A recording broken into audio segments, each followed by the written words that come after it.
বাংলার দিকে ধেয়ে আসছে শক্তিশালী ঘূর্ণিঝড় রেমাল। প্রবল বৃষ্টির জেরে জেলায় জেলায় বন্যার পরিস্থিতি তৈরি হতে পারে।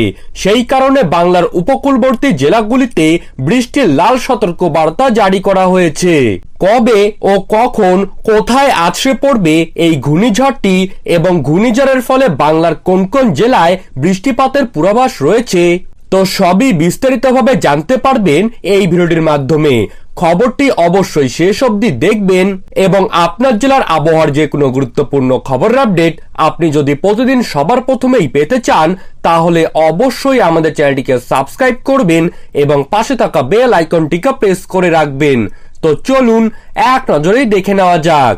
আবহাওয়া দপ্তর জানিয়েছে আগামী 24 ঘন্টার মধ্যেই দক্ষিণ পূর্ব বঙ্গোপসাগরের কাছে একটি ঘূর্ণাবর্ত তৈরি হবে, যেটি ক্রমশ শক্তি বাড়িয়ে 25 তারিখ নাগাদ ঘূর্ণিঝড় রেমালে পরিণত হবে এবং 26শে মে সন্ধ্যের পর পশ্চিমবঙ্গের উপকূলের জেলা সুন্দরবন, দীঘা, কাকদ্বীপ, নামখানা ও সন্দেশখালীতে আছড়ে পড়ার আশঙ্কা রয়েছে। ঝড়ের কারণে 25 থেকে 30শে মে পর্যন্ত পুরো দক্ষিণবঙ্গ জুড়ে ভারী থেকে অতি ভারী বৃষ্টিপাতের সম্ভাবনা রয়েছে। তবে ঘূর্ণিঝড়টি দিক পরিবর্তন করে বাংলাদেশের উপকূল বরাবর আছড়ে পড়তে পারে। তাই পশ্চিমবঙ্গ ও বাংলাদেশকে সতর্ক থাকার নির্দেশ দিয়েছে আবহাওয়া অফিস।